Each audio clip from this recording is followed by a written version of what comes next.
नमस्कार साथियों, आज हम करेंगे कक्षा 9वीं की वर्कशीट करेंगे और वर्कशीट नंबर असेसमेंट वर्कशीट है ये आपकी। और ये आपकी 20 मार्च की 10 क्वेश्चन आपके पास दिए गए हैं। ये 28 सितंबर को आपके पास आ गई थी। ये हम आज हिंदी और इंग्लिश दोनों मीडियम में करेंगे भाई। हिंदी के स्टूडेंट्स भी देख सकते हैं और इंग्लिश के स्टूडेंट्स भी देख सकते हैं। यहाँ पर देखिए, ये हिंदी मीडियम की है और मैंने क्या कर रखा आपको, जो कट पेस्ट कर रखे हैं वो हिंदी मीडियम में भी है और इंग्लिश मीडियम में भी है। तो दोनों मीडियम में आपको करवाएंगे। ऐसे ही सारे क्वेश्चन हैं हिंदी और इंग्लिश दोनों में, तो दोनों विद्यार्थी देख सकते हैं इस सॉल्यूशन को, इस वीडियो को। तो चलिए स्टार्ट कर लेते हैं। ये पहला क्वेश्चन दिया गया, क्या दिया गया, संलग्न आकृति में यदि L समांतर है M के, ये L है आपकी, ये आपकी M है और ये N है। ये समांतर दी हुई है N और L, ये भी समांतर हैं। 1, 2, 3 के मध्य क्या संबंध होगा, ये कोण 1 है, ये आपका 2 है और ये आपका एंगल 3 है। इनके मध्य क्या संबंध होगा, इंग्लिश में पढ़ लो। इंग्लिश में क्या दिया गया, in the given figure if L parallel M, N parallel M, then what is the relation among 1, 2, 3। 1, 2, 3 के बीच क्या रिलेशन होगा। और यहाँ पे सॉल्यूशन में लिख देना कि ये एंगल क्या होंगे, इक्वल होंगे। अब कोई बताएगा क्यों इक्वल होंगे, तो सोचो आपको करवाया गया था कोरस्पॉन्डिंग एंगल, इंग्लिश में कोरस्पॉन्डिंग एंगल, और हिंदी में क्या लिखोगे क्योंकि में, ये क्योंकि का साइन होता है संगत कोण, क्योंकि संगत कोण है। और संगत कोण क्या होते हैं, बराबर होते हैं। जब ये तिर्यक रेखा होती है, ठीक है, तिर्यक रेखा को, तिरछी रेखा को जब कोई समांतर रेखाएं काटती हैं, समांतर रेखाएं हैं, तो ये एक ही तरफ के बने कोण, ये 1, 2, 3 ये संगत कोण कहलाते हैं और ये तीनों बराबर होते हैं। ठीक है, पहला आंसर हो गया। दूसरे क्वेश्चन पे आ जाइए। संलग्न आकृति में यदि AB समांतर है CD, ये AB है, ये किसके समांतर दी हुई है, CD के, समांतर का निशान होता है CDEF के, ये इसके समांतर है। तो Y और Z का रेशियो देगा 3:7, तो X की वैल्यू हमें ज्ञात करनी है। Y का और Z का अनुपात 3:7 दे रखा है। इंग्लिश से पढ़ लो, in the given figure AB parallel है CD के, CD पैरेलल EF के, Y रेशो Z 3:7 है, देन फाइंड द वैल्यू। तो वैल्यू फाइंड आउट करनी है किसकी, X की। यहाँ लिखा हुआ नहीं, बहुत ही आसान है। आपको Y बटे Z दे दिया 3/7, ऐसे लिख सकते हैं इसको। ठीक है, क्रॉस मल्टीप्लाई जब आप करोगे तो ये हो जाएगा 7y इक्वल हो जाएगा 3z के। अब वैल्यू तो आपको x की निकालनी है। अब मैं क्या करूँगा, आपको पता है ये x और z इक्वल है, ठीक है, तो यानी मैं इसकी जगह z पुट कर सकता हूँ। यहाँ पे दोनों इक्वल हैं, समझ रहे हो, यानी कि यहाँ भी क्या आ जाएगा, z। आपको पता है कोण x प्लस y की वैल्यू कितनी है, 180 डिग्री। ठीक है, क्योंकि एक ही तरफ के कोण होंगे, इंटरनल एंगल इनका सम 180 डिग्री होता है। x की वैल्यू पुट कर दो यहाँ पे, z और y की वैल्यू भी पुट कर दो।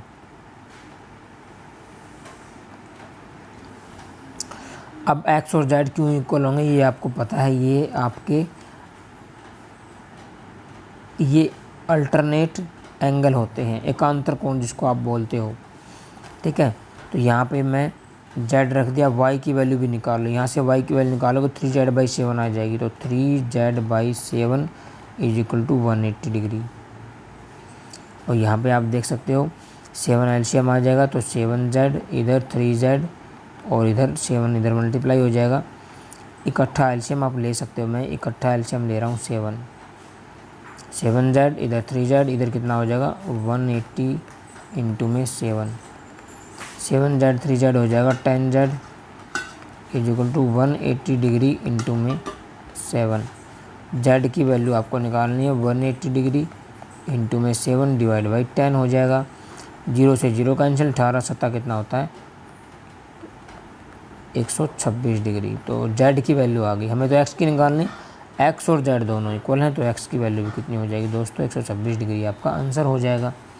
ठीक है, हिंदी में भी ऐसे सॉल्यूशन लिखोगे, इंग्लिश में भी कोई फ़र्क नहीं है। यहाँ पे देखिए अगला क्वेश्चन दे रखा है, ट्रायंगल दे रखी है, ये ट्रायंगल का साइन होता है MNO में यदि कोण N 90 डिग्री है तो सबसे बड़ी भुजा लिखिए। और इंग्लिश मीडियम में यदि ट्रायंगल MNO में इफ़ N एंगल 90 डिग्री है then write the longest side. N angle 90 degree है, देखिए भाई समकोण त्रिभुज होगी, इसका मतलब ये right angle triangle N 90 degree, ध्यान रखना यहाँ पे तो 90 डिग्री है तो यहाँ पे क्या वैल्यू आएगी N की, MNO। लॉन्गेस्ट साइड क्या होती है, ये तो राइट एंगल ट्रायंगल होगी, समकोण त्रिभुज होगी। आपको पता है लॉन्गेस्ट साइड इसमें क्या होती है, हाइपोटेनस होती है, यानी कर्ण होती है। ये कर्ण होती है सामने की भुजा, ये आधार होती है, बेस इंग्लिश में, ये परपेंडिकुलर यानी ये लंब होती है।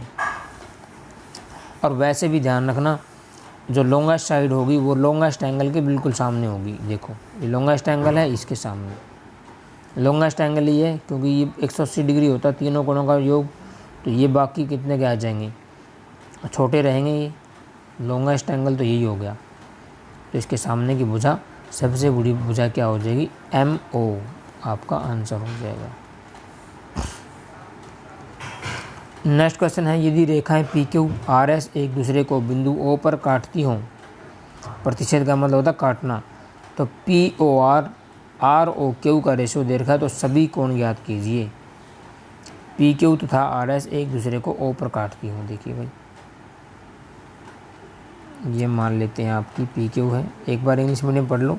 If line PQ RS intersect at point O, POR ratio ROQ दे रखा 5:7, देन फाइंड ऑल एंगल्स।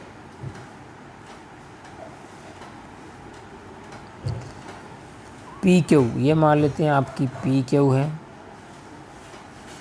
और ये मान लेते हैं आपकी RS है। O पॉइंट पे काट रही हैं, ये आपका O पॉइंट है। POR ये रेशो दे रखा है ROQ ये दे रखा है रेशो कि ये 5:7 है, समझ गए। मैं लिख देता हूँ POR रेशो का मतलब बटे में ROQ कितना दे रखा है 5:7।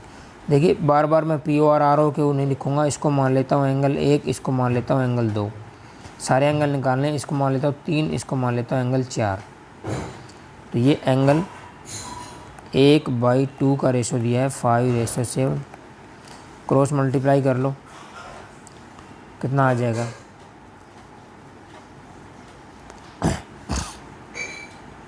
वैसे जब भी रेशो में दिया हो ना इनको x मान लेते हैं, देखिए अब आसान हो जाएगा आपका। और एंगल 1 तो हो जाएगा 5x, एंगल 2 हो जाएगा 7x। जब भी रेशियो में दिया हो बच्चों तो इसको x मान लेना, 5x हो जाएगा, इधर 7x। आपको पता है एंगल 1 + 2 का सम कितना होता है 180 डिग्री, क्योंकि में क्या लिखोगे रैखिक कोण तो हिंदी में लिख देना, और इंग्लिश मीडियम वाले लिख देना STRAIGHT, स्ट्रेट एंगल, स्पेलिंग आप देख लेना, स्ट्रेट एंगल लिख देना, ठीक है। और दोनों की वैल्यू कितनी है, एक की 5x से वैल्यू रख दो 5x, दूसरे की 7x बराबर है 180 डिग्री। ये कितना हो जाएगा 12x बराबर है 180 डिग्री। x की वैल्यू आ जाएगी 180 डिग्री बटे में 12, और 12 × 12 बच गया 6, 12 × 5 60, x की वैल्यू आ गई। जैसे ही x की वैल्यू आ गई यहाँ रख दो, आप यहाँ रख दो इसमें, जैसे ही रखोगे तो एंगल 1 तो हो जाएगा आपका, x की वैल्यू रखो 75 डिग्री, एंगल 2 हो जाएगा, यहाँ x की वैल्यू रखो 7 × 15 डिग्री हो जाएगा 15 × 105 डिग्री। अब आपको पता है ये दो रेखाएं हैं एक पॉइंट पे काट रही हैं, तो ये कौन से एंगल होते हैं आपके वर्टिकली अपोजिट एंगल, शीर्षाभिमुख कोण बराबर होते हैं। तो 2 कितना आता है 105 डिग्री, तो आपका एंगल 4 भी कितना हो जाएगा, दोनों इक्वल होंगे 2 और 4 105 डिग्री। ऐसे ये एंगल 75 डिग्री आ गया, एंगल 1 इक्वल हो जाएगा एंगल 3 के 75 डिग्री। बता देता हूँ हिंदी मीडियम में बोलते हैं शीर्षाभिमुख कोण, और इंग्लिश मीडियम बोलते हैं वर्टिकली अपोजिट। लिख सकते हो आप इनके क्योंकि में वर्टिकली अपोजिट एंगल। ठीक है, तो चलिए दोस्तों नेक्स्ट क्वेश्चन आपके पास है क्वेश्चन नंबर 5। एक त्रिभुज दी हुई है पी क्यू आर में, यदि पी क्यू बराबर है आर के। चलिए भाई त्रिभुज बना लेते हैं, ये आपकी है त्रिभुज। चलो हम पढ़ लेते हैं एक बार। और angle Q P are 30 degree है, तो पी क्यू आर का माप ज्ञात कीजिए। इंग्लिश मीडियम में in triangle P Q R if P Q बराबर है पी आर के and angle Q P R is 30 degree then find the measure of angle P Q R. सबसे पहले तो ट्रायंगल बना लेते हैं हम, पी क्यू आर बना ली। पी क्यू और पी आर बराबर है भाई, पी क्यू और पी आर ये बराबर का निशान होता है, समांतर में 2 आ जाते हैं, दोनों बराबर हैं। लिख भी सकते हो पी क्यू बराबर है पी आर। थोड़ा बहुत लिखना हो तो यहाँ पे लिख सकते हो गिवन, हिंदी मीडियम वाले लिख सकते हैं दिया है, थोड़ा बहुत अगर करना चाहो तो। एंगल क्यू पी आर कितना दिया हुआ है, ये भी दिया हुआ है भाई, क्यू पी आर दिया हुआ है 30 डिग्री, यहाँ पे लगा देना ऐसे। पी क्यू आर निकालना है तो आपको ये निकालना है, तो ये आप लिख सकते हो कि ये निकालना है, बस छेद करना है। क्यू पी आर कौन सा एंगल होगा, क्यू पी आर ये दिया हुआ आपके पास 30 डिग्री। एंगल आपको निकालना पी क्यू आर, ये एंगल आपको निकालना है, इसको हम मान लेते हैं एक्स। अब आप मुझे बताइए, अगर किसी त्रिभुज में इन वन ट्रायंगल अगर 2 साइड आर इक्वल, अगर 2 भुजाएं इक्वल हों, ये पी क्यू और इक्वल है, तो इनके द्वारा बनाए गए कोण यानी एंगल ये और एंगल ये भी इक्वल होंगे, तो ये भी कितना हो जाएगा एक्स।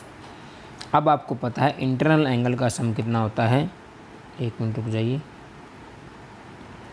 इंटरनल एंगल का सम होता है आपका 180 डिग्री, तो एंगल जो 30 डिग्री है साथ में जोड़ लो एक्स, और एक्स को आपका कितना आना चाहिए, 180 डिग्री आना चाहिए। तो 30 degree plus 2x is equal to 180 degree. आपको तो x की वैल्यू चाहिए है, तो 2x is equal to 180 degree, उस साइड जाके -30 हो जाएगा, ये आ जाएगा उस साइड जाके 150। तो 2x की वैल्यू आ गई आपके पास 150 डिग्री। हमें तो x की वैल्यू चाहिए है, तो x की वैल्यू क्या हो जाएगी, मैं यहाँ पे लिख रहा हूँ, x की वैल्यू हो जाएगी इसका आधा यानी 75 डिग्री। तो ये 75 आ गया भाई, जो वैल्यू निकालनी थी पी क्यू आर की वैल्यू, ये कितनी आ जाएगी आपके पास 75 डिग्री आंसर हो जाएगी।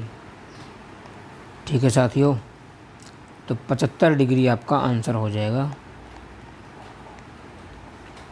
और नेक्स्ट क्वेश्चन देखिए आप, क्वेश्चन नंबर 6 आ गया है। सिद्ध कीजिए कि एक त्रिभुज के आंतरिक कोणों का 180 डिग्री होता है, या so that the sum of all internal angles of a triangle is 180 degree.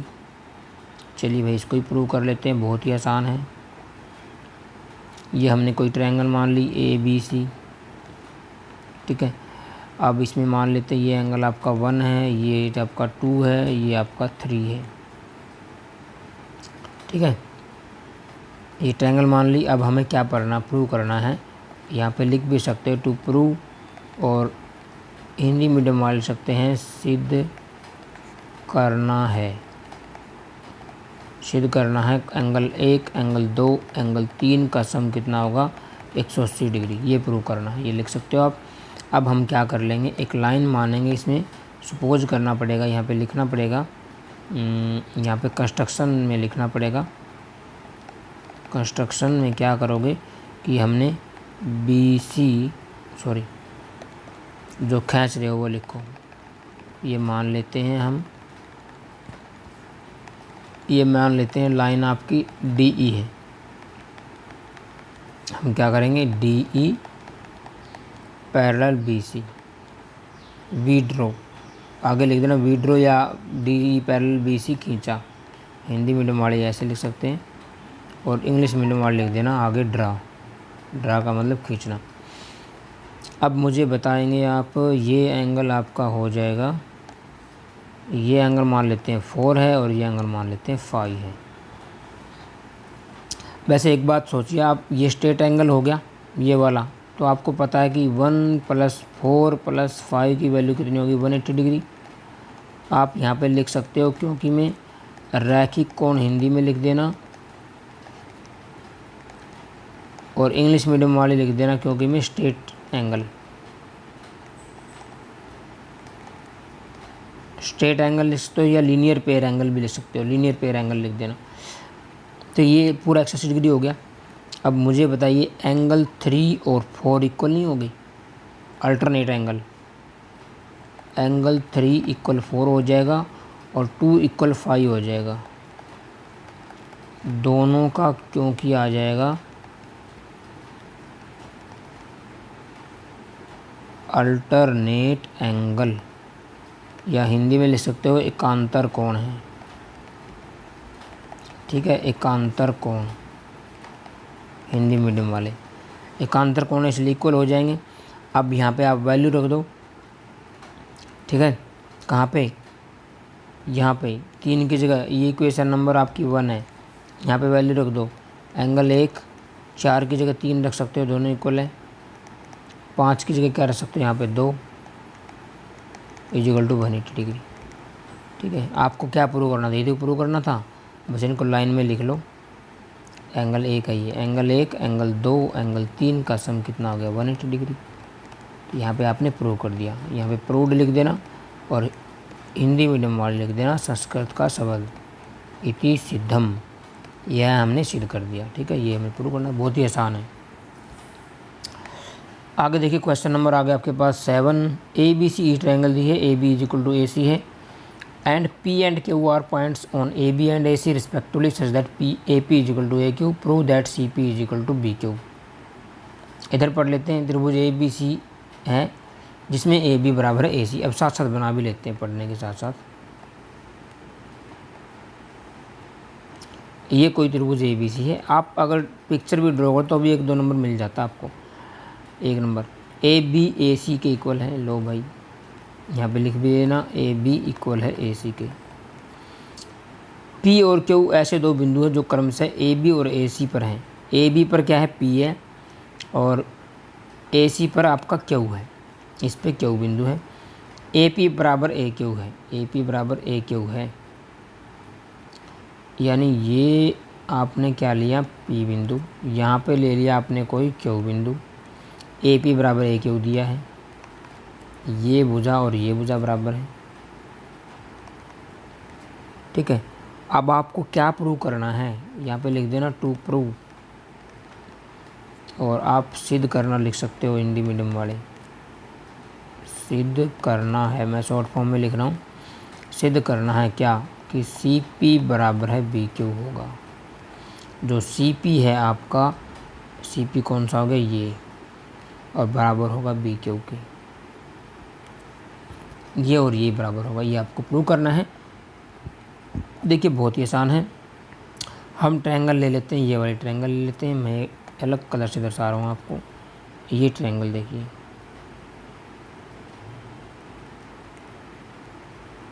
ठीक है, ये ट्रायंगल होगी आपकी ABQ एंड हम ट्रायंगल ले लेते हैं कौन सी, ये वाली।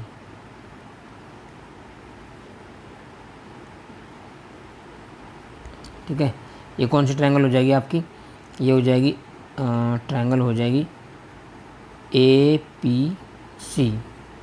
इन लिख देना आगे, इन हिंदी में लिख सकते हैं त्रिभुज ABC व त्रिभुज APC में। ठीक है, आगे तो बिल्कुल सेम है, कोई दिक्कत नहीं है। आपको क्या क्या दिया है इस त्रिभुज में, देखिए AB और AC तो पहले ही बराबर दे रखे हैं। ठीक है, और इस ट्रायंगल में क्या दिया हुआ आपके पास, AP तो इसका बेस हो गया और AQ इसका बेस, यही बराबर दिया हुआ है। यहाँ पे लिख देना गिवन, हिंदी मीडियम वाले लिख देना दिया है। ठीक है, ये दिया हुआ है। और क्या हमें दिया हुआ है, और देखिए एंगल ये दोनों में सेम हो गया ना, एंगल A दोनों में है, यहाँ पे देख सकते हो, यहाँ भी है और यहाँ भी है। Angle A = angle A, English medium वाले लिख देना कॉमन, कॉमन है भाई। और हिंदी मीडियम वाले लिख देना उभयनिष्ठ। उभय का मतलब दोनों ओर, निष्ठ मतलब विद्यमान है, दोनों में विद्यमान है। ठीक है, तो आपका क्या हो जाएगा दोस्तों, SSA नियम से, या आप लिख सकते हो SCS नियम से। क्या हो जाएगा, SCS से तो वैसे नहीं लिख सकते हो आप, SCS से भी लिख सकते हो। क्या हो जाएगा, इसलिए का निशान होता है ये ट्रायंगल जो ABQ है वो हो जाएगी कॉन्ग्रुएंट, ट्रायंगल ABCK कॉन्ग्रुएंट, और हिंदी में सर्वांगसम बोलते हैं। और कॉन्ग्रुएंट है तो बाई CPCT क्या हो जाएगा, बाई CPCT होता है corresponding part of congruent triangle. आप हिंदी में बोल सकते हो सर्वांगसम त्रिभुजों के संगत भाग बराबर होते हैं।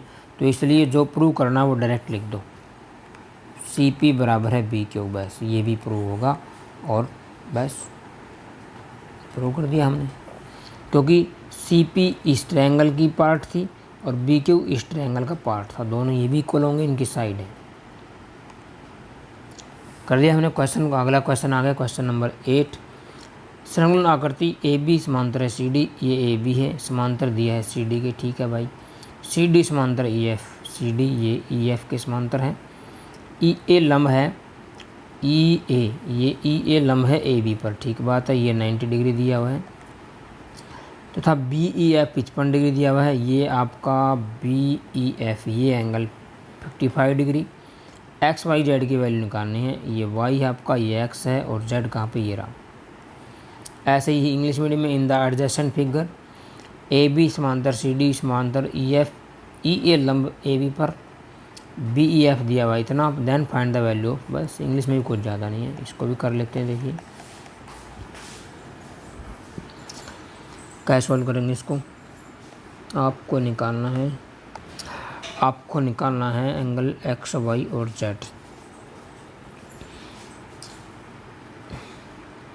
यहाँ पे देखिए एंगल A दिया हुआ है 90 डिग्री, और यहाँ पे आपको निकालना है। अब मुझे बताइए एंगल A किसके इक्वल होगा, एंगल A के इक्वल हो जाएगा z प्लस 55 डिग्री के, समझ गए, इस पूरे एंगल के इक्वल होगा। क्यों, क्योंकि मैं लिख देना AB पैरेलल CD के है और CD पैरेलल EF के है। तो अगर ये यहाँ पे 90 है तो यहाँ भी 90 होगा, यहाँ भी 90 होगा, ठीक है। तो एंगल A की वैल्यू रख दो 90 डिग्री, इधर कितना आ जाएगा Z प्लस 55 डिग्री। तो एंगल Z की वैल्यू आपको निकालनी है 90 डिग्री, उस साइड जाके माइनस हो जाएगा, माइनस 55 डिग्री, ये आ जाएगा आपका कितना आ जाएगा भाई 45 से ज़्यादा हो जाएगा, 35 आ जाएगा, ठीक है। 35 डिग्री आ गया, एक वैल्यू तो आ गई। चलिए दूसरी वैल्यू निकाल लेते हैं। अब यहाँ पे देखिए अगर ये 55 डिग्री है ये एंगल, तो ये एंगल का सम कितना होगा, 180 डिग्री होगा। एंगल y प्लस 55 डिग्री, इन दोनों का सम कितना होगा 180 डिग्री। क्यों, क्योंकि ये इंटरनल एंगल हैं, इंटरनल एंगल एक ही तरफ के इंटरनल एंगल हैं। यहाँ पे इतना लिख देना इंटरनल एंगल, और हिंदी मॉडल में लिख देना आंतरिक कोण। वैसे तो आपको कंप्लीट लिखना पड़ेगा, आंतरिक कोण क्या है एक ही तरफ के।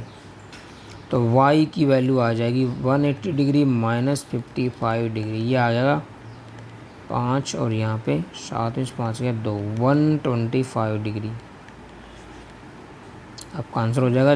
x की वैल्यू निकालनी है, x की कैसे निकालेंगे, ये x दिया गया है, ये भी आ जाएगा, x और y दोनों इक्वल होंगे। क्यों, क्योंकि ये समांतर रेखा होगी, इनको एक तिरछी रेखा ये काट रही है, तो ये दोनों एंगल भी इक्वल होंगे। कौन, angle x is equal to Y, यहाँ पे लिख देना कोरस्पॉन्डिंग एंगल हैं, कोरस्पॉन्डिंग एंगल, और हिंदी मीडियम वाले लिख सकते हैं संगत कोण। आपको पता है संगत कोण बराबर होते हैं, तो x की वैल्यू क्या आ जाएगी 125 डिग्री आपका आंसर हो जाएगा, ठीक है। ये आपका सॉल्यूशन आ जाएगा हिंदी मीडियम का भी, इंग्लिश मीडियम का भी। क्वेश्चन नंबर 9 देखिए आप, दी गई आकृति में त्रिभुज ABC त्रिभुज डी बी सी एक ही आधार पर हैं, त्रिभुज ए बी सी, ठीक है भाई, ये त्रिभुज, और डी बी सी ये वाले त्रिभुज, ठीक है, एक ही आधार पर, आधार दोनों का सेम है। समद्विबाही त्रिभुज है दोनों। समद्विबाही का मतलब है ये और ये भुजा बराबर, इसमें ये और ये बराबर है। शीर्ष ए डी बी सी के एक ही तरफ है, ये तो ठीक है, चित्र बना दिया, झूठ की नहीं बताने की। ये देखो सिद्ध क्या करना है, ट्रायंगल ए बी डी ये कॉन्ग्रुएंट है ए सी डी के, ए बी डी ये ए डी सी के कॉन्ग्रुएंट, ठीक है, कर देंगे। और बताइए ए बी पी, ठीक है, ये वाला ट्रायंगल कॉन्ग्रुएंट है ए सी पी के, ठीक है भाई। इंग्लिश मीडियम वाले देख लो, इन द, काफ़ी लंबी वीडियो हो गई, कोई बात नहीं। In the given figure triangle A B C and D B C are two isosceles triangle on the same base, B C vertices A and D are on the same side, और B C A D is extended to intersect B C at P. एक और point देखा, A D को extend किया गया है कहाँ तक, बी सी तक, जो पॉइंट पी पे मिल रहा है, ठीक है। चित्र बना दिया, जरूरत ही नहीं है, चित्र नहीं बनाता तो दिक्कत आती, और शो दैट हमें वही शो करना है। तो चलिए पहले लिख लेते हैं जो इनको प्रूव करना है, वो ट्रायंगल ले लेते हैं ए बी डी, और ट्रायंगल ले लेते हैं हम A C D. Hindi medium English medium वाले यहाँ पे वह की जगह एंड लिख लेना, ए बी डी वह ए सी डी में। यहाँ पे देखिए ए बी डी, इसकी बात कर रहा हूँ मैं, ए बी डी इस ट्रायंगल की, ये जो दिखाई दे रही है आपको, ठीक है। ए बी बराबर हो जाएगा किसके, ए सी डी की, इस भुजा के बराबर पहले से दी हुई है, यहाँ पे लिख देना ए सी। अब ये बार बार लिखने की ज़रूरत नहीं है, ये क्या है, गिवन, और हिंदी में लिख देना दिया है, ठीक है। इंग्लिश वाले जी मत लिखना, पूरा गिवन लिखना। ऐसे इसकी ये भुजा बराबर है, ये भी दी गई है बी डी, और कौन सी सी डी, ये भी बराबर है भाई, यहाँ पे भी सेम लिख देना, गिवन और दिया है। और क्या इक्वल में, ये दोनों में सेम हो गई ए डी। भाई मैं इस ट्रायंगल की बात कर रहा हूँ, दोबारा देख लो, इस ट्रायंगल की, और ये इस ट्रायंगल की बात कर रहा हूँ। ए डी दोनों में क्या हो जाएगी, कॉमन है, क्योंकि मैं लिख देना कॉमन, और हिंदी वाले लिख देना उभयनिष्ठ। थोड़ा साफ लिख देता हूँ, ये भाई उभयनिष्ठ है, समझ गए, आगे निष्ठ तो सेम है। तो आप बताइए S S S side equal हैं तीनों, तो F by S S S property से क्या हो जाएगा, इसलिए triangle A B D congruent हो जाए। कॉन्ग्रुएंट का साइन होता है ए सी डी के, हो गया प्रूव। एक तो चलिए नेक्स्ट, चलिए हमें प्रूव करना है ए बी पी। जो प्रूव करना है वही ट्रायंगल ले लो, ए बी पी, अब की बार मैं हिंदी इंग्लिश में लेता हूँ, and triangle A C P. A B P मैं बना लेता हूँ, ये आपकी है A B P, A B P. आप ऐसे भी आसानी से प्रूव कर सकते हो। और दूसरी ट्रायंगल प्रूव करनी है हमें इसके ए पी सी। देखिए कितना आसान हो जाएगा, ए बी और ए सी ये पहले से दी हुई है, ए बी बराबर है ए सी के, क्या लिख देंगे, गिवन, और हिंदी मीडियम वाले लिख देना दिया है। अच्छा भाई ए पी इक्वल है ए पी के, क्या लिख देंगे भाई, उभयनिष्ठ और कॉमन लिख देना, ठीक है, उभयनिष्ठ और कॉमन। अच्छा ये ऊपर वाला मत लिखना, उभयनिष्ठ और कॉमन यहाँ वाला लिखना है। बी पी बराबर पी सी, एक मिनट रुक जाइए, आपको ये पता है कि ए बी और ए सी बराबर दिए हुए हैं, तो इनके एंगल जो है बी और सी भी इक्वल हो जाएंगे। तो एंगल बी इक्वल है एंगल सी, क्योंकि में आप लिख देना क्योंकि ए बी बराबर ए सी दिया हुआ है। अब क्या हो जाएगा, इसलिए बाई यानी दोबारा होता, बाई का मतलब कि कौन सा नियम, दो साइड और एक angle, by S S S से नियम से क्या हो जाएगा, triangle A B P congruent हो जाएंगे ट्रायंगल ए पी सी के। ये हमने प्रूव कर दिया। नेक्स्ट देखिए लास्ट क्वेश्चन है, मुझे लगता है ये लास्ट क्वेश्चन है, इसको और देख लेते हैं, लंबी काफ़ी वीडियो लंबी हो गई है। समकोण त्रिभुज दी हुई है ए बी सी में सी समकोण है, एम कर्ण ए बी का मध्य बिंदु है, त्रिभुज ए बी सी कौन सी? ये त्रिभुज है भाई ए बी सी, एम मध्य बिंदु है, यानी ये और ये भुजा बराबर हैं। ये बी एम और एम में बराबर हो जाएगा, ठीक बात है। सी को एम से जोड़ा गया है, जो सी है इसको जोड़ दिया है एम से। बी डी को इस प्रकार बढ़ाया गया है, डी को इस प्रकार बढ़ाया गया है कि डी एम बराबर सी एम है, डी एम और सी एम ये बराबर हैं दोनों, ठीक बात है। तो बिंदु डी को बिंदु जोड़ा गया है, तो ये हमें दर्शाना है। पहला ए एम सी ये वाले triangle A M C congruent होगी बी एम डी के, ठीक बात है। एंगल डी बी सी दर्शाना 90 डिग्री होगा, डी बी सी 90 होगा, ये 90 डिग्री प्रूव करना है। इंग्लिश मीडियम वाले देख लीजिए, in triangle A B C right angle at C, M is the mid point, M mid point है इसका। और यहाँ पे ध्यान से देखिए क्या दिया है, राइट एंगल एट सी, ये भी 90 डिग्री है, क्या बात है, ये दिया हुआ 90 डिग्री सही है। Is the mid point of hypotenuse A B C join to M तक मिलाया गया है, और डी एम बराबर एम सी है, वही है सारा। Point D is join to point B, पॉइंट डी को बी से मिलाया गया है, ठीक बात है। और शो करना वही हमें शो करना है, पहले तो यही प्रूव कर लेते हैं, जो प्रूव करना है उसको लेके चलते हैं। ए एम सी व त्रिभुज B M D, A M C कौन सी? ये वाली त्रिभुज, और बी एम डी ये वाली है, दोनों में एक तो कॉमन हो गया, M C is equal to M C, ठीक है। यहाँ पे लिख देना कॉमन, वही बार बार रिपीट हो रहा है, और यहाँ पे लिख देना उभयनिष्ठ हिंदी वाले, ठीक है। और क्या कॉमन है इनमें? बी एम और एम ए बराबर दिया हुआ है, बी एम और एम ए। मैं बात कर रहा हूँ इस ट्रायंगल की, और इसको हमें प्रूव करना है। तो बी एम बराबर एम ए यहाँ पे लिख देना गिवन, और हिंदी में लिख देना दिया है। अच्छा भाई, और क्या है इसमें? एक चीज़ और प्रूव कर दो बस, कॉन्ग्रुएंट हो जाएंगी। और क्या प्रूव करोगे इसमें?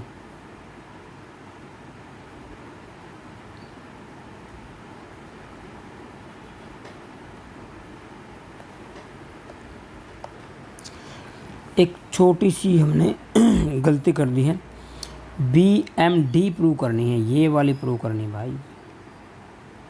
इसकी मैं बना लेता हूँ यहाँ पे, एक बार रुकिए, मैं इसको रब कर लेता हूँ, ठीक है। तो आपको ट्रायंगल कौन सी है? ए एम सी और इसके साथ में, अब यहाँ पे ए एम सी ये वाली ट्रायंगल है, और ये डी एम सी है, ये वाली प्रूव करनी है कॉन्ग्रुएंट, और साथ में आपकी ये वाली है। चलिए बी एम बराबर है एम सी, दिया हुआ है तो गिवन लिख देना, हिंदी मीडियम वाले दिया लिख देना। बी एम बराबर, अरे बी एम बराबर एम सी दिया हुआ है क्या? नहीं, बी एम बराबर होगा आपका, रुको, दिया हुआ है यहाँ पे देखिए, C M is the mid point of hypotenuse A B, हाँ ए बी का मध्य बिंदु है, तो इसका मतलब बी एम बराबर एम में हो गया। एक तो हमने प्रूव कर दिया। दूसरा ये भी दिया हुआ था कि जो डी एम है और एम सी बराबर ही दिया हुआ है यहाँ पे, तो यहाँ पे लिख देना डी एम बराबर है एम सी, ये भी आ जाएगा गिवन।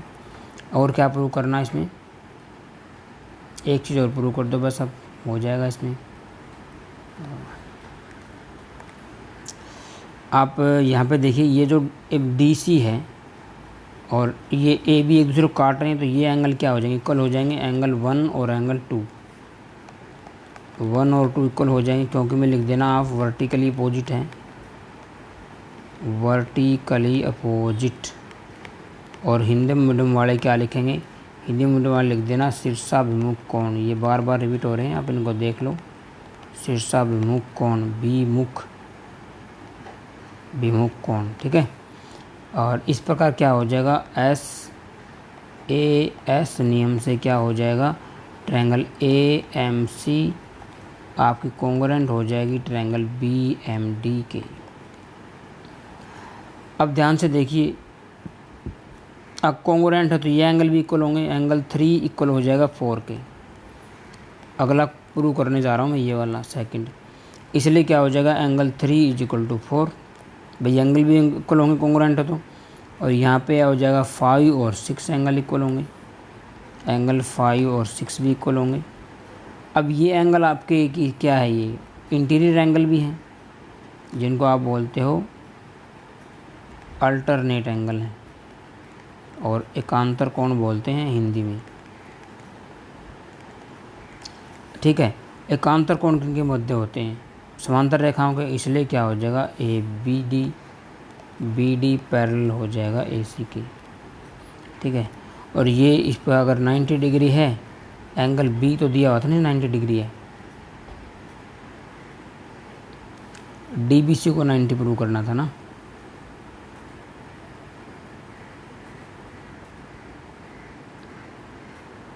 हाँ, ये एंगल C दिया हुआ है, एंगल C क्या दिया हुआ है, दिया हुआ है देखिए, एंगल C कितना है, एंगल C 90 डिग्री है। तो इसलिए क्या हो जाएगा, ये दोनों पैरेलल है तो एंगल C 90 है, तो एंगल B भी कितना हो जाएगा, 90 डिग्री। ठीक है, तो प्रूव्ड, यहाँ पे लिख देना प्रूव्ड। दोनों प्रूव कर दिए हमने, पहला ये पॉइंट प्रूव कर दिया और दूसरा ये। ठीक है, तो आज की वीडियो में इतना ही दोस्तों, मिलके साथ आपका अगली वीडियो में, तब तक के लिए हमारे साथ बने रहें। और वीडियो अच्छी लगी तो वीडियो को लाइक करें, दोस्तों को शेयर करें। काफ़ी लंबी वीडियो हो गई थी आज की। Thanks for watching, bye friends.